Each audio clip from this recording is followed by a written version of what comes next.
Muslim. I am a democratic socialist. Standing before you, I think of the words of Jawaharlal Nehru.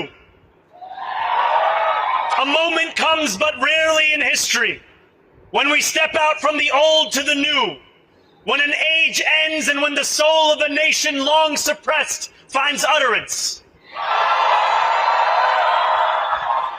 பிரதமர் மோடியை ஒரு criminal அப்படின்னு வெளிப்படையாக பேசின ஒரு இந்திய வம்சாவளி இளைஞர் இன்னைக்கு நியூயார்க்கினுடைய மேயர் ஆகியிருக்கார். அவர் யாரு, அவருடைய அரசியல் என்ன, அவர் எப்படி ஜெயிச்சாரு அப்படிங்கறத பத்தி தான் இந்த வீடியோல பார்க்க போறோம். இது டிகோட் பை வெங்கட். ஆண்டுக்கு 7.25% வரை வட்டி. உஜ்ஜீவன் ஸ்மால் ஃபைனான்ஸ் பேங்கின் மேக்ஸிமம் சேவிங் அக்கவுண்ட்.